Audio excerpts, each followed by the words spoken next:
عزیزانو سلامونه رب دې وکړي چې ټول روغ جوړ اوسئ. شیبه مخکې مې د هیلث منسټر سټیفن ډانلي خبرې اورېدلې او ورسره مې بعضې ریپورټونه مخکې تاسو سره هم شریک کړي وو چې دلته په ایرلند هیواد کې د جنرال پریکټیشنر یا جی پي ډېر زیات کمبودي ده، تقریبا خواوشا د 2000 جی پیانو د کمښت سره مخ دی. په همدې اساس هغوی کومې طرحې چې وړاندې کړلې په دې موږ او شورا بعضې ریکمنډیشنونه هم کړي وو چې په یو لړ کې دا و چې که چېرته د سب کانټیننټ یا سنټرل ایشیا یا د مجموع کې د افغانستان، پاکستان، هندوستان دې هیوادونو څخه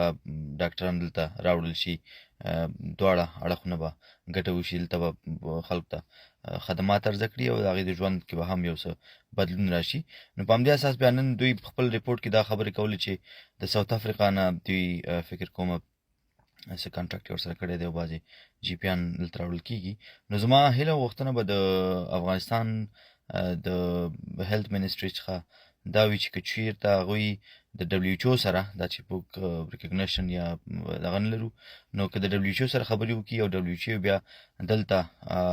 د ایرلند د لوړ رتبه چارواکو سره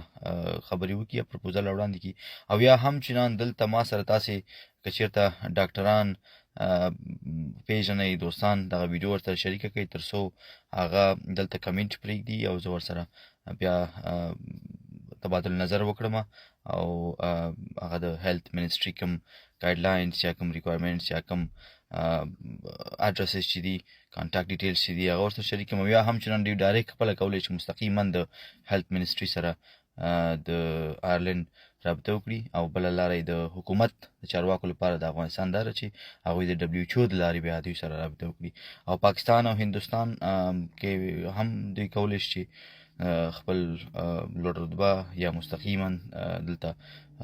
راشي او درخواستونه ورکړي. الله دې وکړي چې دغه پیغام تاسو ته مخ شریک کړي تر څو دواړو طرفینو ته ګټه ورسېږي. مننه، ښه، تباد او سلوډي. السلام علیکم.